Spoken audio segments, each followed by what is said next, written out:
नमस्कार दोस्तों, target with PS Parihar channel में आपका स्वागत है। इस चैनल के माध्यम से आप लोगों को विद्यार्थी जीवन से संबंधित सभी सूचनाएं प्रदान की जाती हैं और आज की इस वीडियो में हम लोग बात करने वाले हैं पुलिसिया कार्रवाई की। 2-3 दिन से पुलिस एकदम से आक्रामक हो गई है, खासतौर से प्रयागराज की बात हो रही है। कल भी विद्यार्थियों के ऊपर जम करके लाठियां बाजी गई, विद्यार्थियों को गिरफ्तार किया गया। कुछ ऐसे विद्यार्थियों को भी गिरफ्तार किया गया जो इस धरना प्रदर्शन में शामिल ही नहीं थे। निर्दोष छात्रों को भी पीटा गया है। हालांकि छात्रों को जो प्रदर्शन था वो सही नहीं था रेलवे ट्रैक में, उसका मैं समर्थन नहीं करता हूं। छात्रों ने जो बिहार में किया उसका भी समर्थन मैं नहीं करता हूं, लेकिन जो पुलिस की कार्रवाई जो हुई वो बहुत ही निंदनीय है, बहुत ही गलत कृत्य है। इस तरीके से पुलिस गैर कानूनी रूप से छात्रों को पीट रही है, छात्रों को गिरफ्तार कर रही है और छात्रों के हित की हमेशा आवाज उठाने वाले जो संयोजक है राजेश सचान, युवा मंच के संयोजक है राजेश सचान, उनको भी पुलिस ने आज गिरफ्तार कर लिया है। ये देखिए, युवा मंच के अध्यक्ष अनिल सिंह, उन्होंने ट्वीट भी किया इस संबंध में कि युवा मंच के संयोजक राजेश सचान को गिरफ्तार कर आखिरकार संदेश क्या देना चाहती है प्रयागराज पुलिस। आंदोलन का हिस्सा न होने पर भी गिरफ्तारी समझ से परे है। इस संबंध में युवा मंच ने प्रेस विज्ञप्ति भी जारी की है कि युवाओं का दमन न्यायोचित नहीं है। अनिल सिंह, युवा मंच के संयोजक की गिरफ्तारी पर अध्यक्ष अनिल सिंह ने जताई नाराजगी। रोजगार को लेकर के युवाओं में काफी आक्रोश व्याप्त है, जिसको लेकर के प्रतियोगी छात्रों ने स्वतः स्फूर्त आंदोलन कर अपनी आवाज सरकार तक पहुंचाने के लिए प्रयागराज स्टेशन पर रेल रोको अभियान चलाया, जिसमें युवा मंच द्वारा कोई भी आंदोलन आयोजित नहीं किया गया था।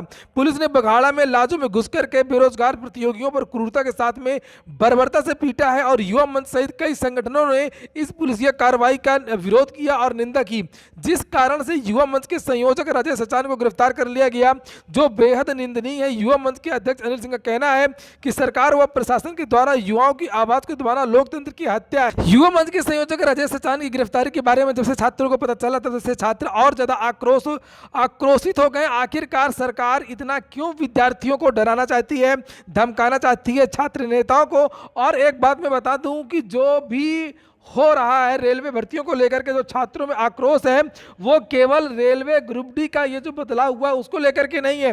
जो ये रेलवे जो एनटीपीसी में जो 6 गुना विद्यार्थियों को क्वालिफाई कराया गया है, केवल उसकी वजह से नहीं है। ये संपूर्ण भर्ती प्रक्रिया को लेकर के छात्रों का आक्रोश है कि छात्र जब भी अपनी बात रखते हैं संवैधानिक तरीके से, सीधे तरीके से कोई ट्विटर अभियान चलाते हैं या कुछ भी करते हैं, तो सरकार की तरफ से कोई भी बात सुनी नहीं जाती है। इसके पहले भी बहुत सारे धरना प्रदर्शन किए हैं। युवा मंच ने तो शांतिपूर्वक तरीके से 100 दिन से ज़्यादा तक पत्थर गिरजाघर में धरना प्रदर्शन किया था, लेकिन ना तो कोई सरकार का नुमाइंदा आया, ना ही कोई अधिकारियों ने किसी ने सुध ली। और ये हमेशा से होता आया है, ये आज की बात नहीं है या केवल भाजपा सरकार की बात नहीं। भाजपा सरकार ने तो अति कर लिया है, इतना तो आज तक किसी सरकार ने नहीं किया है। लेकिन ज़्यादातर जो सरकारें हैं, चाहे वो राजस्थान हो, चाहे वो गुजरात हो, चाहे वो मध्य प्रदेश हो, चाहे वो उत्तर प्रदेश हो, सभी राज्यों में जो छात्रों की हालत है वो खराब है। भर्ती प्रक्रियाएं लचर हैं, लंबी भर्ती प्रक्रियाएं होती हैं, 4-4 साल तक भर्तियां चलती हैं, भर्तियों में गलतियां होती हैं, नियमावली में गलतियां होती हैं। इसको लेकर के जो छात्र आंदोलन करते हैं, धरना प्रदर्शन करते हैं, तो इनकी छात्रों की बातों को तवज्जो नहीं दिया जाता है, छात्रों की बात को सुना नहीं जाता है। इसी तरीके से अगर हम लोग रेलवे भर्ती की अगर बात करें तो विद्यार्थियों ने रेलवे भर्ती के लिए ग्रुप डी और एनटीपीसी के लिए, आपको याद होगा 17 सितंबर 2020 को बहुत बड़ा धरना प्रदर्शन किया था प्रयागराज में और पूरे देश में ट्विटर अभियान भी चलाया गया था एग्जाम की डेट को लेकर के। एक साल हो जाते हैं, 2-2 साल हो जाते हैं, एग्जाम की डेट तक घोषित नहीं की जाती है और कोई भी भर्ती है उसमें 4-4 साल 5-5 साल लगता है। और वही विद्यार्थियों ने जब ये सुना कि ग्रुप डी भर्ती में अभी तक परीक्षा नहीं हुई है, प्री की फरवरी से परीक्षा शुरू होनी है, तो एक परीक्षा और हो जाएगी तो कितना लंबा समय लगेगा। तो यानी कि इसको लेकर के विद्यार्थी आक्रोशित हो गए। इसके बारे में सरकारों को विचार करना चाहिए कि आखिरकार ऐसा होता ही क्यों है। भर्ती प्रक्रियाओं में सुधार करना चाहिए जिससे वो दिन ना ही आए। और ये बहुत ज़्यादा गंभीर बात है। इसमें ना तो ज़्यादा पक्ष बोलता है ना ही विपक्ष बोलता है। विपक्ष के भी मुद्दे दूसरे होते हैं और जो सत्ता होती है उसके भी मुद्दे दूसरे होते हैं।